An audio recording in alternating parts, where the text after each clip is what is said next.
Hey everyone, welcome back to my channel. Thank you guys for coming back. It's been a minute that I've recorded.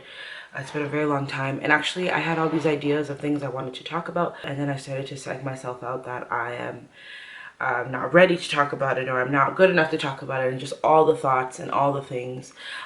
So I just decided to challenge myself, throw on a head wrap, come on here and talk about some things that I wanted to share with you. So I hope that you guys are all ready to chit chat with me, and let's do it. We're grown now, so we can drink coffee.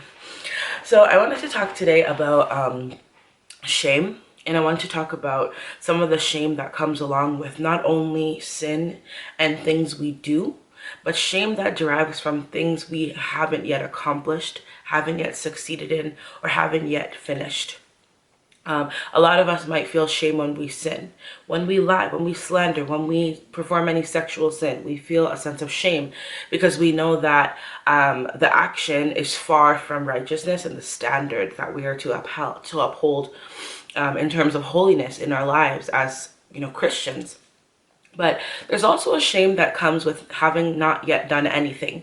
It's a very paralyzing type of shame. And I'll give you an example. Sometimes we think to ourselves, I should be a better Christian. I should be way more aware of the scriptures by now. Like, I should be praying way more than I am right now. I should be way skinnier than I am right now. I should be way happier than I am right now. Whatever the thing is, insert the thing here. And so when we think that way, we're telling ourselves, well, I should be here and I'm missing the mark. Like, why am I always missing the mark? I should be much further in my walk. I should be much closer to God. I should be much more refined in my giftings, and I'm not, right? So when we say these things, we're telling ourselves that there was a mark and we missed it. And so we have permission to be sad and wallow in self-pity, basically, because we aren't that perfect Christian. We aren't journaling every day. We aren't talking every day to God, like that kind of stuff.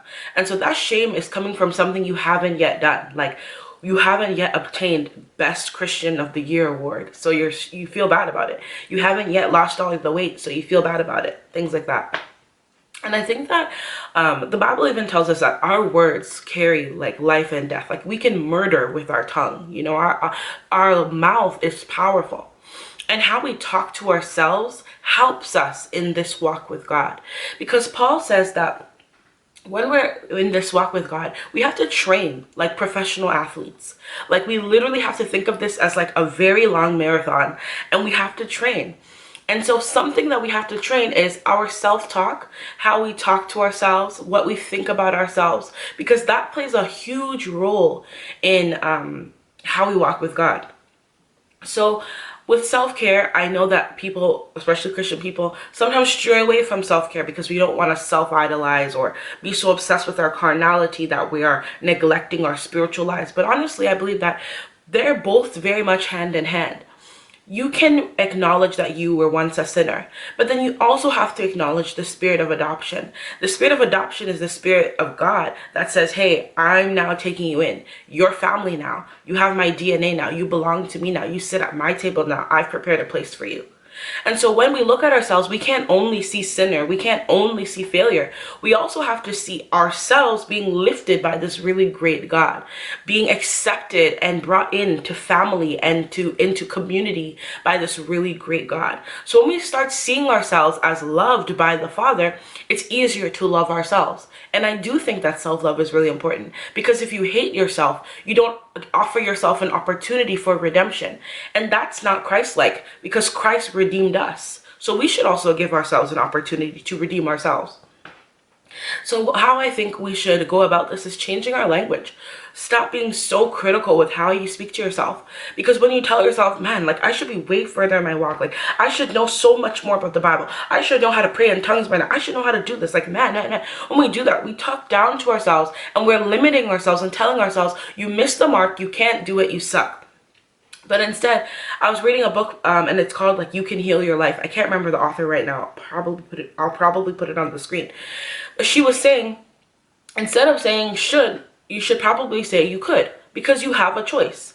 You still have a choice. So long as you're breathing, you still have a choice to be that better Christian, or to be that person who's more diligent in their walk, or to be that person that reads their scriptures and memorizes scriptures and meditates on scriptures. You still have a choice, and you still have the opportunity to be that person. So instead of saying, man, I should blah, blah, blah, blah, blah, you can replace that with, if I really wanted to, I could be further in my walk with God. If I really wanted to, I could be walking more intimately with the Holy Spirit. If I really wanted to, I could read 1 chapter a day of the Bible. If I really wanted to, I could be more loving with my friends. And then once you say that, you're opening up your mind and yourself for an opportunity to do those things, rather than kind of like smacking yourself on the wrist because you haven't yet. And then once you tell yourself, well, if I really wanted to, I could meditate and journal every day. If I really wanted to, I could be much closer with God. Then you ask yourself, well, why haven't I done the thing? Why haven't I started journaling? Why haven't I started reading my scriptures? Why haven't I started, praying? And that's when we start to address like the root of the issue, like the deeply embedded shame and fear and feeling not good enough, inadequacy. That's when we start to address those things under those layers, right? Because I think a lot of us feel we're not good enough. I think a lot of us feel we're not good enough to experience God. And so subconsciously, like, we reject reading and praying and spending time with him, because the more we get closer to God, the more we see how holy he is and how holy we are not. And so in that pursuit, I really encourage you to change your language, change how you speak about God, change how you think about yourself, change how you speak about your goals, and open yourself up to improvement, rather than always perpetually remaining in this place where you're saying, I've missed the mark, it's too late, I suck, I suck, I suck. Because you can't suck forever, right? Love you guys so much. Take care. Follow me on social media, and I'll talk to you later.